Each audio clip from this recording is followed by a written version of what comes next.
Heart beat scan ఒక్క second లోనే world class 640 slide CT scan ఇప్పుడు మీ విస్టా ఇమేజింగ్ బంజారా హిల్స్ లో. బీజేపీ చాలా క్లియర్గా చెప్తోంది, బీఆర్ఎస్ నుంచి 100 మంది లీడర్లు బీజేపీలోకి రావడానికి రెడీగా ఉన్నారు. మీరు వాళ్ళని బతిలాడుతున్నారు, బుజ్జగిస్తున్నారు, తలుపులేసి తాళాలేసి బంధించి ఉంచుతున్నారు. వాళ్ళు మాత్రం టచ్లో ఉన్నారు, ఎప్పుడు ఎనీ టైం జాయిన్ అవుతారు. 100 మంది లీడర్లు 100 మంది లీడర్లు బీజేపీలకి పోవడానికి బీఆర్ఎస్ తరఫు నుంచి ఆలోచన చేస్తున్నటువంటి స్టేట్మెంట్ రామచంద్రరావు గారు ఎప్పుడు ఇచ్చారు? కేటీఆర్ గారు నిన్న కాక మొన్న బీజేపీ చాలామంది మా పార్టీలకు రావడం ఆలోచిస్తున్నారని చెప్పి వీరు పొలిటికల్ స్టేట్మెంట్ కేటీఆర్ గారు ఇచ్చారు. దానికి కౌంటర్ బ్లాస్ట్గా వారు ఇచ్చారు. తప్పితే అలాంటి 100 మంది ఎవరు లేరు, పోయేటోళ్ళు ఎవరు లేరు బీజేపీకి బీఆర్ఎస్ తరఫు నుండి. కాబట్టి అది ఓన్లీ ఒక counter reaction to what KTR గారు చెప్పారు. నిన్న కాక మొన్న ఇక్కడ మీటింగ్లో చెప్పాడు, బీజేపీ నుంచి చాలామంది మన పార్టీలకు వస్తున్నారని వారు మాట్లాడారు. దానికి కౌంటర్గా వీరు మాట్లాడారు. తెలంగాణలో అసలు బీఆర్ఎస్ లేదు, ఇంకా ఇప్పుడు మిగిలింది ఏదైనా ఉంటే కాంగ్రెస్ అండ్ బీజేపీ మధ్యలోనే పోటీ ఉంది అనే మాట కార్యకర్తలకు చెప్తున్నారు. 3 కార్పొరేషన్లో మేము గెలుచుకోబోతున్నాము అని. 3 కార్పొరేషన్లో ఎట్టి పరిస్థితుల్లో బీజేపీకి మెజార్టీ రాదండి. ఈరోజు హైదరాబాద్ నగర ప్రజలు కాంగ్రెస్ను ఓడించాలంటే కేవలం బీఆర్ఎస్ రాష్ట్ర పరిపాలన ఉన్నప్పుడే హైదరాబాద్ లోపల మీకు ఫ్లైఓవర్స్, బ్రిడ్జెస్, సిటీ ఒక ఇంటర్నేషనల్ స్థాయికి తీసుకెళ్ళింది కేసీఆర్ గారి గవర్నెన్స్లో. Law and order maintenance, she teams, రాత్రి 12 గంటల కూడా అమ్మాయిలు మరి పనిచేసుకునేటువంటి ఆ నమ్మకము, తర్వాత ట్రాన్స్పోర్ట్ సిస్టమ్, తర్వాత రోడ్ లేయింగ్, తర్వాత హైదరాబాదు నగరాన్ని ఒక కాన్ఫిడెన్స్గా, అంటే బెంగళూరు సిటీకి ఐటీ సెక్టర్ లోపల ఒక కాంపిటేటివ్గా తీసుకొచ్చి దాన్ని అధిగమించడం. ఎంప్లాయ్మెంట్ లోపల బెంగళూరు కంటే కూడా హైదరాబాద్లో ఎక్కువ ఎంప్లాయ్మెంట్ ఇచ్చడం. కాబట్టి ఈ కొత్త తరం జెన్-జీ హైదరాబాద్లో ఉన్నటువంటి ప్రతి యంగ్ ఓటర్స్ అందరూ కూడా ఇలా బీఆర్ఎస్ కావాలనేటువంటి అభిప్రాయంతో ఉన్నారు. ఈ 3 మున్సిపల్ కార్పొరేషన్లో ఎగిరేది గులాబీ జెండా. గతంలో ఉన్నటువంటి ఆ ఫీల్ ఇప్పటికీ కంటిన్యూ అవుతోందా? 100%. ఎందుకంటే ఈ కాంగ్రెస్ అధికారంలోకి వచ్చిన తర్వాత ఇంకా నమ్మకం కుదిరింది, పని చేస్తే బీఆర్ఎస్ ప్రభుత్వమే చేస్తుంది అనేటువంటి విశ్వాసం ఇంకా ఎక్కువ కలిగింది ఈసారి. ఇది కాంగ్రెస్ ఫెయిల్యూర్స్ వల్ల. ఇలా కాంగ్రెస్ గవర్నమెంట్ వచ్చిన తర్వాత హైదరాబాద్ సిటీలో ఒక్కటంటే ఒక్క చెప్పుకునేటువంటి పని కాలేదు, అభివృద్ధి కార్యక్రమాలు ఒక్కటంటే ఒకటి కాలేదు హైదరాబాద్ నగరంలో. ఇంకా వారు ఏం చెప్పారు, రేవంత్ రెడ్డి గారు విజన్ 2047 అనే డాక్యుమెంట్ రిలీజ్ చేసి రింగ్ రోడ్, ఓఆర్ఆర్ లోపల అంతా కూడా కోర్ అర్బన్ రీజన్ ఎకానమీ అని, తర్వాత 3R వరకు పెరీ అర్బన్ రీజన్ ఎకానమీ అని, ఆ ఏదైతే రీజనల్ రింగ్ రోడ్ అవతల భాగం రూరల్ తెలంగాణ అని ఓ నామకరణం చేశాడు. ఎవరో చికాగోలో లేకపోతే ఎక్కడో కూర్చొని ఈ కన్సల్టెంట్లు ఉంటారు, వాళ్ళు రచించినటువంటి గ్రంథాన్ని ఈయన ఆవిష్కరించండి ఇక్కడ విజన్ 2047. అది చూసుకున్న తర్వాత చాలామంది నవ్వుతున్నారు. ఇవాళ హైదరాబాదు తదనంతరము యావత్తు తెలంగాణలో ఒక అర్బనైజేషన్ అయింది. ఇలా Telangana is urban state, next Tamil Nadu, Maharashtra, తర్వాత తెలంగాణనే. మరి దీన్ని ఆ విధంగా ఆలోచన చేయకుండా నిర్వీర్యం చేస్తున్నాడు రేవంత్ రెడ్డి. కాబట్టే ఫ్యూచర్ సిటీ అన్నాడు. Rome was not build in a day సామెత చిన్నప్పటి మనం అందరం చదువుకున్నాం. ఒకరోజు నగరం అభివృద్ధి కాదు, నగరాలు విస్తరిస్తాయి. నువ్వు పోయి నగరం కడితే కట్టలేరు. అట్లా వెనకట ఒకసారి గాంధీనగర్ కట్టారు, ఏది గుజరాత్లో ఇప్పుడు క్యాపిటల్ సిటీ అని కట్టారు. గాంధీనగర్ పొద్దున పోతారు, రాత్రి ఊరికి వస్తారు మళ్ళీ అహ్మదాబాద్కి. కాబట్టి సిటీలు కట్టరు, సిటీలు దానంతరనే నిర్మాణం అవుతుంటాయి, డెవలప్ అవుతుంటాయి. అది కూడా ఆలోచన లేకుండా ఇలా అనే ఫ్యూచర్ సిటీ అనే ఒక కాంటెక్స్ట్, ఇవన్నీ కూడా ప్రజలకు నచ్చడం లేదు. కాబట్టి హైదరాబాదు, మల్కజ్గిరి, అదేవిధంగా సైబరాబాద్ మున్సిపల్ కార్పొరేషన్లో కూడా బ్రహ్మాండంగా బీఆర్ఎస్ గులాబీ జెండా ఎగరేస్తే మున్సిపల్ కార్పొరేషన్ కైవసం చేసుకుంటాం మేము. ఈ 3 కాంగ్రెస్ పోటీ కాదు, బీజేపీ పోటీ కాదు అనుకుంటే సరికొత్తగా వచ్చినటువంటి టీఆర్ఎస్ పార్టీ మీకు ఆ సెంటిమెంట్ మీద ఒక దెబ్బ కొట్టింది. గతంలో చాలామంది బీఆర్ఎస్ కార్యకర్తలు, క్యాడర్, లీడర్లు కూడా అరే టీఆర్ఎస్గా మారితే బాగుంటుంది అని ఒక ఆలోచన చేసిన వెంటనే నేను టీఆర్ఎస్ పార్టీతో వస్తున్నాను, టీఆర్ఎస్ అనే పేరు నాకే రాసిపెట్టుంది అనే మాట కవిత అంటుంది. అది ఎఫెక్ట్ చూపించదా? అస్సలుగా చూపించారు. ఇప్పటికో టీఆర్ఎస్ పార్టీ ఉన్నది, ఇప్పటికీ ఆల్రెడీ ఒకటి, ఇంకోటి ఉంది. సో బీజేపీలో 12 బీజేపీలు ఉన్నాయి ఇప్పుడు దేశంలో. ఏదైతే పబ్లిక్ లోపల ప్రజలు ఆ నాయకత్వాన్ని, ఆ లీడర్ని, ఆ క్యాడర్ని ఎవరైతే విశ్వసిస్తారో అటు ఓటేస్తారు. కాబట్టి ఈ పార్టీల పేర్లు గుర్తులతోని ఏమీ కాదు. జనతా పార్టీ రైతు నాగర్ గుర్తుండే, ఇమ్మీడియట్గా ఆ పార్టీ చీలిపోయినప్పుడు అది ఎవరు పెట్టుకున్నా కూడా సక్సెస్ కాలేదు, అర్థమైంది కదండి. తర్వాత కాంగ్రెస్ పార్టీ ఇందిరాగాంధీని మెడలు పెట్టి గెంటేసినప్పుడు ఆవుదూడ గుర్తుండే, ఆమె వచ్చేసి చేయి గుర్తు పెట్టుకుంటే 25 రోజుల పట్నే కర్ణాటక, ఆంధ్రప్రదేశ్లో శాసనసభ ఎన్నికల్లో గెలిచింది. 25 రోజులే, 50 ఏళ్ల కింద, ఇప్పుడు కాదు. కాబట్టి నా దృష్టిలో ఈ పేర్లు ఊర్లతోని ఏమీ కాదు. నేను అనుకుంటా కవిత గారు ఆ జాగృతి బ్రాండ్ ఆవిడకున్నది. అసలు జాగృతి పేరుతో పార్టీ పెడితేనే బాగుండు ఆవిడకి. కాకపోతే ఫస్ట్ దెబ్బ బీఆర్ఎస్ తన్ని బయటికి పంపించేసింది కాబట్టి ఇంత కష్టపడి ఇంత చేసిన తర్వాత ఇప్పుడు she want to become a leader, ముఖ్యమంత్రి అయితే ఆమెకి ఆల్రెడీ ఇమేజ్ జాగృతితో ఉండే, కాబట్టి ఆ పేరుతో పార్టీ పెట్టుకుంటేనే ఇంకా ఎక్కువ విశ్వాసం ఉండే. ఇప్పుడు ఏమైపోయింది, ఆవిడ అనవసరంగా టీఆర్ఎస్ పెట్టుకున్నది కన్ఫ్యూజన్ చేయడానికి అనేది ఇప్పుడు మీరే చర్చిస్తున్నారు. నాతో కన్ఫ్యూజ్ అవుతున్నారా జనాలు? అసలుకే కారణం చెప్పడానికే నేను చెప్పదలుచుకున్నాను. ఆవిడ బహుశా ఆ భ్రమలో ఆ రక్షణ సేన, ఆ టీఆర్ఎస్ రావడానికి పేరు పెట్టుకున్నట్టుంది. కానీ నా దృష్టిలో Kavitha is more popular as a Jagruthi leader. టీఆర్ఎస్లో ఉన్నప్పుడే కూడా రియల్గా ఆమె చాలా ఆ పేరుతోని విస్తృతంగా తిరిగింది ప్రపంచవ్యాప్తంగా. కల్చరల్గా తెలంగాణ రెనెసెన్స్లో ఆమె భాగస్వామ్యం ఉంది, మనం కాదని లేము. కాబట్టి ఆవిడకి జాగృతి అనేటువంటి పేరుతో ఏదైనా రాజకీయ పార్టీ పెడతాదని చెప్పి నేను అనుకున్నాను. నాకు తెలిసింది ఏంటంటే ఆవిడ అప్లికేషన్ కూడా అదే పెట్టుకున్నట్టు విన్నాను నేను. మరి ఏ జాగృతి పేరు మళ్ళీ ఎందుకు చేంజ్ చేసుకున్నా నాకు ఐడియా లేదు. ఈ రక్షణ సేన ఇవన్నీ అంటే ఏమైపోయింది ఇప్పుడు, టు కన్ఫ్యూజ్ ది ఓటర్స్, లేకపోతే టీఆర్ఎస్ కోసం అని అట్లా అనుకుంటారు. ఆల్రెడీ ఇంకొక టీఆర్ఎస్ ఉన్నది ఈ రాష్ట్రంలో.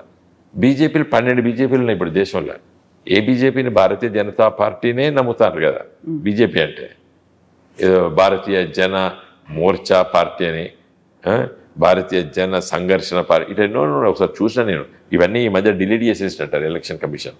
ఎందుకంటే ప్రతి 2 years ఒకసారి పార్టీ పనిచేస్తుందా చేయడం లేదా అనేది వాళ్ళు తెలుసుకొని నాన్ ఫంక్షనింగ్ పార్టీస్ని 5 ఏళ్లకు 10 ఏళ్ళకు ఒకసారి తీసేస్తారండి, డీలిస్ట్ చేస్తారు. అట్లా ఈ మధ్య డీలిస్ట్ అనేవో ఉన్నదో నాకు తెలియదు. నేను ఇదివరకు ఎలక్షన్ కమిషన్ దగ్గర పోయినప్పుడు 10-12 బీజేపీలు ఉన్నాయి ఈ దేశంలో. ఇప్పుడు కవిత 2.0 సరికొత్తగా వచ్చింది. జాగృతి కాదు, బీఆర్ఎస్ కాదు, టీఆర్ఎస్, తనకంటూ తెలంగాణ రక్షణ సేన అని. అంతకుముందు కవితక్క అనేవాడు, కవిత అమ్మ. ఇప్పుడు చూడండి, టీఆర్ఎస్ కంటే టీఆర్ఎస్ తోని కవిత ముందుకు పోతుందా? కాదా, జరగట్లేదా? ఆమె పోదలుచుకుంటే ఆమె పేరుతోనే పోవాలి. ఆ జాగృతి బ్రాండ్ ఉంది కాబట్టి సరే, ఆమె ఇష్టము వ్యక్తిగతంగా నేనేం చెప్పలేను. కానీ బట్ అసలు మీరు దాన్ని పట్టించుకోవట్లేరా? ఇప్పుడు కవితక్క కాదు, కవితమ్మ తన మేక్ ఓవర్ కావచ్చు, మిగతా అవన్నీ మార్చుకుంది, తర్వాత పార్టీ మార్చుకుంది. పాంచజన్యం పేరుతో ఇప్పటిదాకా మీరు ఏవైతే టచ్ చేయలేదు, ఎక్కడైతే వదిలేశారో, దేని మీద అయితే ఫోకస్ పెట్టాలో వాటన్నిటితో కూడా పాంచజన్యాన్ని పూరించింది. తన ఎజెండా ఇది అనేది, నెక్స్ట్ తనే సీఎం అనేది, తను తల్లిగా పిల్లలకి ఏం కావాలో తను తెలుసు కాబట్టే తను ఈ పార్టీ అధ్యక్షురాలిగా వచ్చాను అనేది ఇప్పుడు ఆవిడ ప్రకటించింది. కొన్ని విన్నాను, నేను కూడా పత్రికలో చూశాను. So let make her effort, తప్పేముంది. సో తన కార్యాచరణ ప్రకటిస్తుంది. ప్రతిరోజు ఏదో ఒక యాక్టివిటీ చేస్తున్నారు. పాలమూరు రంగారెడ్డి ప్రాజెక్టుకి సంబంధించి ఇప్పుడు తెలంగాణ రాష్ట్ర ప్రభుత్వంలో ఒక కదలిక తీసుకొచ్చాము. ఇవన్నీ కూడా టీఆర్ఎస్, సరికొత్త టీఆర్ఎస్ చేసినటువంటి ఎఫర్ట్స్ వల్లే అవుతున్నాయని. ఇలా మెల్లిమెల్లిగా ఒక్కొక్క రోజు ఒక్కో దాని మీద ఫోకస్ పెడితే తను అనుకున్న లక్ష్యం వెళ్ళొచ్చు కదా. ఇప్పుడు చూడండి, పాలిటిక్స్లో ఏదైనా జరగవచ్చు. ప్రజల విశ్వాసం పొందితే మాత్రమే, ప్రజల విశ్వాసం పొందడం అనేది జరగాలి. సో ఒక రాజకీయ పార్టీ అవసరం అనేది ప్రజలు నిర్ణయం చేస్తారు. నా కోసం ఒక పార్టీ పెట్టుకుంటే పెట్టుకో, నేనే ఇబ్బంది ఏం లేదు. కానీ ప్రజల అవసరం కోసం పార్టీ ఉంటేనే ప్రజలు ఆదరిస్తారు. కేసీఆర్ గారు 2001లో పార్టీ పెట్టినప్పుడు ఆబ్జెక్టివ్ కండిషన్స్ ఉండే. యావత్తు తెలంగాణలో పట్ల నిరాశ, నిస్పృహ, ఎన్కౌంటర్లు, రక్తపాతము, రైతుల ఆత్మహత్యలు, తెలంగాణ నిర్లక్ష్యం గురైంది. కాబట్టి తెలంగాణ రాష్ట్రం ఏర్పాటైతేనే ఏర్పాటైతేనే ఈ సమస్యలకు పరిష్కారం అని చెప్పి కేసీఆర్ గారు నమ్మిండు, ఆ ప్రయత్నం చేసిండు. కాబట్టి టీఆర్ఎస్, నాటి టీఆర్ఎస్ నేటి బీఆర్ఎస్ సక్సెస్ అయింది. రాజకీయ పార్టీలు, ఎన్టీ రామారావు గారు ఆ రోజు కాంగ్రెసే ఏకైక పార్టీ, ప్రతిపక్షాలు లేవు, కాంగ్రెస్లో పట్టే ప్రతిపక్షం, అవమానం, తర్వాత మన ముఖ్యమంత్రుల్ని వచ్చి అవమానపరచడము, రాజీవ్ గాంధీ గారు వచ్చి అంజయ్ గారిని అవమానపరచడం, ఇలాంటివన్నీ కూడా ఆ రోజు ఎన్టీ రామారావుకు ఉపయోగపడి ఆత్మాభిమానం, తెలుగు ప్రజల ఆత్మాభిమానం అంటే ప్రజలు వచ్చారు. సో అలాంటి ఇష్యూస్ ఉండాలి. ఆబ్జెక్టివ్ కండిషన్, సబ్జెక్ట్ ఉండొచ్చు మనకు, ఏ మార్పు కోసమైనా కానీ సబ్జెక్ట్ ఉండొచ్చు, కానీ ఆబ్జెక్టివ్ కండిషన్స్ ఉండాలి. ఇదే మార్పు జరగాలి అనే ప్రజలు ఎప్పుడు కోరుకుంటారంటే వాళ్ళకు అవసరం ఉన్నటువంటి సమస్యల పరిష్కారం కోసం భౌతిక పరిస్థితులు ఉన్నప్పుడు డెఫినెట్గా క్లిక్ అవుతుంది. కాబట్టి అది కవిత పెట్టిందా లేకపోతే ఎవరు ఏ రాజకీయ పార్టీ పెట్టినా కూడా ఆ పరిస్థితులు ఉండాలి. ఈరోజు ఈ రాష్ట్ర రాజకీయాల లోపల భారతీయ జనతా పార్టీ, కాంగ్రెస్ పార్టీలు, జాతీయ పార్టీలు ఉన్నాయి ఈ రాష్ట్రంలో. దాన్ని ధీటుగా ఢీకొనేటువంటి ఒక పార్టీ బీఆర్ఎస్ పార్టీ ఉంది ఈరోజు రాష్ట్రంలో. స్పేస్ అనేది ఉందా అనేది నాకు డౌట్. ఇప్పుడున్న పరిస్థితి ఏంటంటే, గతంలో తమిళనాడులో కూడా ఏఐడిఎంకే అలాగే ఉండేది అనుకున్నప్పుడు సడన్ గా వచ్చినటువంటి విజయ్ ఒక మార్పుని, అక్కడ ఉన్నటువంటి అందరినీ ఏకం చేశాడు, ముందుకు తీసుకెళ్లాడు. Right now he is CM. అలాంటి సిచ్యువేషన్ తెలంగాణలో ఉంది. ఎలా అయితే సరికొత్త పార్టీని అక్కడ ప్రజలు ఆదరించారు, ఇక్కడ కూడా కొత్త పార్టీని ఆదరిస్తారు, కవిత విల్ బికమ్ సీఎం అనేది ప్రొజెక్ట్ చేస్తున్నారు. అలాంటి క్యాంపెయినింగ్ కూడా జరుగుతోంది. ఇప్పుడు విజయ్ అదృష్టం ఏంటంటే అక్కడ ఏఐడిఎంకే ఒక పాపులర్ లీడర్ లేకపోవడం. ఏఐడిఎంకి జయలలిత వాజ్ దేర్. కాబట్టి ఆ ఓటర్స్, ఏఐడిఎంకే ఓటర్స్, డిఎంకే మీద వ్యతిరేకత ఉన్నప్పుడు ఏఐడిఎంకి వేయవలసిన ఓటర్ మహాశయులు అందరూ కూడా, and young generation also of course, వారంతా కూడా విజయ్ పార్టీకి, టీబీకే పార్టీకి షిఫ్ట్ అయిపోయారు. But whereas in the state of Telangana already there are 2 national political parties, Congress and BJP. వీటికి ఢీకొనేటువంటి రాజకీయ పార్టీ, బలమైనటువంటి 2 రాజకీయ పార్టీల కంటే బలమైన పార్టీ ఇలా బీఆర్ఎస్ పార్టీ. యావత్ తెలంగాణ లోపల ప్రతి గ్రామం లోపల, ప్రతి వార్డులో నేను గులాబీ జెండా అని చెప్పుకునేటువంటి కార్యకర్తలు కేవలము బీఆర్ఎస్లో ఉన్నారు. కాంగ్రెస్కు లేరు, బీజేపీకి లేరు. కొన్ని నియోజకవర్గాల్లో బీజేపీ అడ్రస్సే లేదు. దాదాపు 50% నియోజకవర్గాల లోపల వాళ్ళ కమిటీలు కూడా లేవు బీజేపీకి. కాబట్టి మా మీద వ్యతిరేకతతో కాంగ్రెస్ పార్టీ ఎలాంటి పార్టీ అంటే ఎండిపోయిన గడ్డి, వర్షం పడితే పచ్చగా అవుతుంది. అవకాశాలు రావాలి వాళ్ళకు, వాళ్ళు సొంతంగా వాళ్ళు డిఫాల్ట్లో గెలుస్తారు. వాళ్ళు ఒక ఆల్టర్నేటివ్ పొలిటికల్ పార్టీగా బ్రతుకుంటే చాలు. అధికారంలో ఉన్నటువంటి పార్టీ పట్ల ప్రజల వ్యతిరేకత ఉంటే వాళ్ళు గెలుస్తారు. వాళ్ళ ఎఫర్ట్ ఏముండదు కాంగ్రెస్ పార్టీ వాళ్ళు. మొన్న రేవంత్ రెడ్డి అక్కడ ముందున్నాడు కాబట్టి ఆయన అదృష్టం. మా మీద వ్యతిరేకత అనేది ప్రజల్లో కల్పించబడ్డది కాబట్టి దాన్ని రీప్ చేసుకోగలిగాడు. ఇప్పుడు అలాంటి వాక్యూమ్ అనేది లేదా, అసలు ఎక్కడ కనిపించట్లేదు. తెలంగాణ రాష్ట్రం లోపల ఈ ప్రభుత్వ వ్యతిరేకత ఉండడం అనేది సహజం, ఎందుకంటే వాళ్ళ పనితీరు అట్లుంది. కాబట్టి దీని వ్యతిరేకత మొత్తం కూడా ప్రజలకి ఇంతకంటే బెస్ట్ ఆల్టర్నేటివ్ ఎవరంటే కేసీఆర్, కాబట్టి బీఆర్ఎస్. కాబట్టి మేము అధికారంలో రావడం ఖాయం 100%. కమింగ్ టు కరీంనగర్, మీరు ప్రాతినిధ్యం వహించినటువంటి నియోజకవర్గం, ఇప్పుడు ఫస్ట్ ఒక హైడ్రామా నడిచింది, ఆ తర్వాత సడన్గా సరెండర్ చేశారు, పోక్సో కేసులో అరెస్ట్ అయ్యి ఇప్పుడు రిమాండ్లో ఉన్నారు. అక్కడ ఉన్నటువంటి ప్రజలు ఏమనుకుంటున్నారు? ప్రజలు సోషల్ ఇష్యూస్ మీద వాళ్ళకు బాధపడ్డప్పుడు రియాక్ట్ అవుతారు. కాబట్టి ఆ ఇష్యూ లోపల ప్రజలు డెఫినెట్గా కొంత అయ్యో ఇత అన్యాయం జరిగింది అనేటువంటి భావన కలిగింది. ఎవరికి అన్యాయం జరిగింది? ఆడ ఎవరు ఉంటారు, నార్మల్గా ఎవరైతే విక్టిమ్ ఉంటారో వాళ్ళకే జరిగింది అనే బాధలో యావత్తు తెలంగాణ ప్రజల్లో. ఇక్కడ రాష్ట్ర ప్రభుత్వం ఈ ఇష్యూని మిస్హ్యాండిల్ చేసింది. సో ప్రజలైతే ఆలోచిస్తున్నారు, ప్రజలైతే మాట్లాడుకుంటున్నారు. 100% కదండి. ప్రజలు మాట్లాడకపోవచ్చు, చాలా మంది మాట్లాడరు. ఎందుకని? చూస్తుంటారు కదా observation. Thanks to the electronic media, social media, technology driven society అయిపోయింది ఇప్పుడు. ప్రపంచవ్యాప్తంగా చీమ చిటికనక ముందే ప్రపంచం మొత్తం తెలిసిపోతుంది. కాబట్టి మనము ఈ ఇష్యూలో పట్ల నేను మాట్లాడొద్దు అనుకున్నాను, నేను మాట్లాడతలేను కూడా. ఎందుకంటే the investigation is under going. మనం ఒక అభిప్రాయానికి వచ్చి మాట్లాడడం కరెక్ట్ కాదు. పొలిటికల్గా కూడా ట్రెమాస్ అనేవి కనిపిస్తున్నాయి అనే మాటతో పాటుగా ఈటెల రాజేందర్ని సరికొత్తగా మళ్ళీ మినిస్టర్లోకి తీసుకోబోతున్నారు అనేది సెంట్రల్ గవర్నమెంట్ దీన్ని అబ్జర్వ్ చేస్తుందా, లేకుంటే కేంద్ర బీజేపీ నాయకత్వం దీన్ని చూస్తోందా? అసలు నేను పెద్ద అట్లా చూస్తున్నాను అనుకోను. ఎందుకంటే రెజలర్ ఉండే పేరు బ్రిజేష్ మోహన్, ఆయన మీద 10 మంది ఆడవాళ్ళు వేస్తే కూడా ఏం చేయలేదు. మార్పులు చేర్పులు అనేవి ఉంటాయి, ఎందుకంటే తెలంగాణలో ఫోకస్ అనేవి ఉంది కాబట్టి. ఎవ్రీ 2.5 years కి క్యాబినెట్ రీషఫల్ అవుతుంటది. దాంట్లో మరి ఏం జరుగుతుందో నాకు తెలియదు. దాని గురించి పెద్ద సీరియస్ గా పట్టించుకోలేదు. పాలిటిక్స్ కేంద్ర ప్రభుత్వం లోపల 5 years టర్మ్ లోపల నేను చూసింది గత 20-30 ఏళ్ళకెళ్ళి 2-3 సార్ల రీషఫ్లింగ్ అనేది ఉంటుంది. కాబట్టి ఏమైనా జరగవచ్చు, దాంట్లో జరగచ్చు జరగకపోవచ్చు, కానీ వెరీ కామన్. అయితే తెలంగాణ మీద ఫోకస్ పెట్టింది, టార్గెట్ తెలంగాణ కాబట్టి కొంచెం ఎక్కువ బెర్త్లు అనేవి తెలంగాణ నుంచి ఇవ్వాలి. ఇప్పుడు ఎలాగో అక్కడ కొద్దిగా డిస్టర్బెన్స్గా ఉంది కాబట్టి ఈటెల రాజేందర్ని ఇంక్లూడ్ చేసుకుంటారు అనే మాట. మంత్రి పదవులు ఇస్తే వాళ్ళు బాధపడరండి. బీజేపీ ఈ రాష్ట్రానికి ఏం చేసిందని తెలంగాణ ప్రజలు చూస్తారు. ఇంకొక 8 మందికి వెళ్తే 8 మందికి మంత్రి పదవులు ఇచ్చినప్పుడు ప్రజలు పట్టించుకోరు. ప్రజలకు కావాల్సింది ఈ రాష్ట్రానికి ఏం చేసింది బీజేపీ. మొన్న మోడీ గారు లెక్కలు చెప్పారు కదా, చెప్తున్నా, అందుకే చెప్తున్నాను. యాక్చువల్ గా మోడీ గారు వచ్చిపోయిన తర్వాత నేను మొత్తం ప్రిపేర్ అవుతున్నా, రేపు పొద్దున తెల్లారి ప్రెస్ మీట్ పెట్టాలని.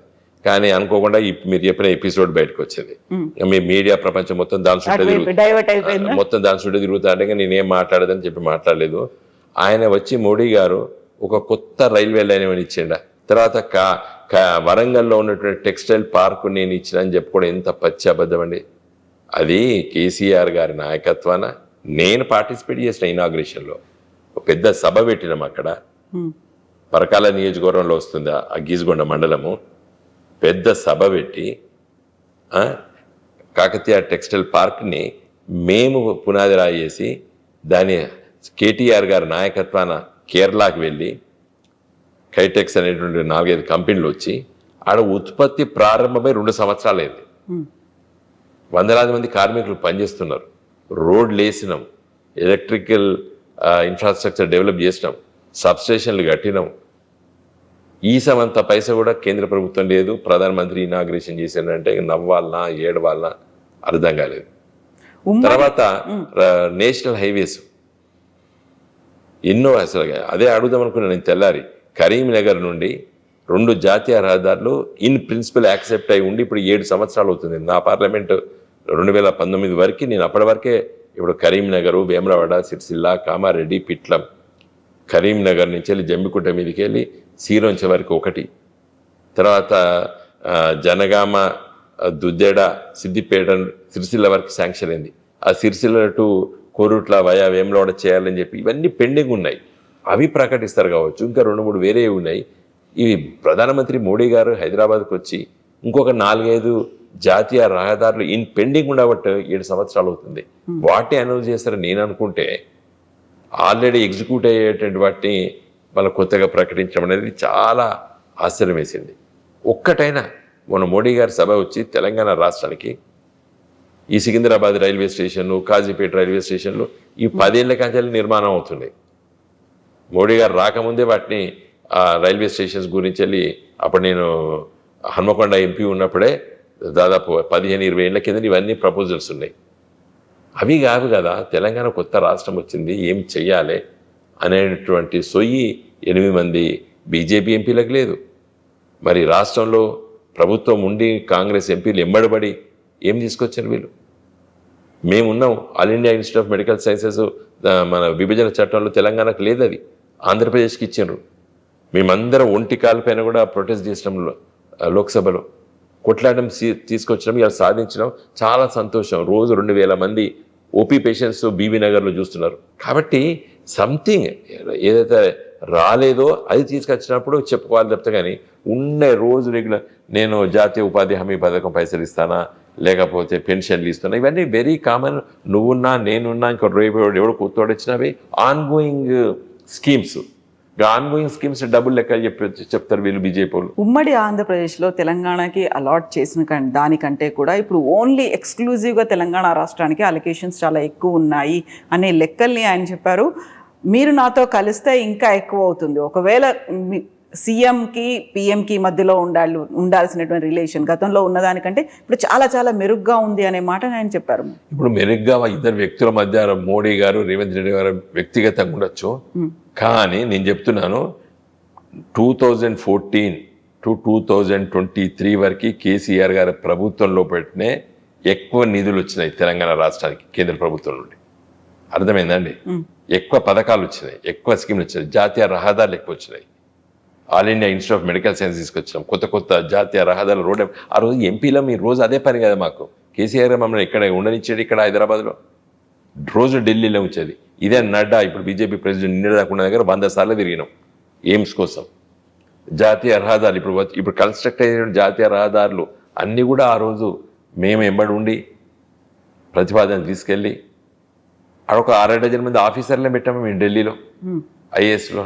రోజు ఉదయం పూట మేము ఆ ఏపీ భవన్లో పోయి టిఫిన్ తిని వాళ్ళు మేమందరం కలిసి 2-3 కార్లలో తిరుగుదాం అన్ని ఆఫీసుల చుట్టూ. కాదని చెప్పారా, ఐఏఎస్ ఆఫీసర్ పేర్లు అన్నీ చెప్తా ఇప్పుడు నేను.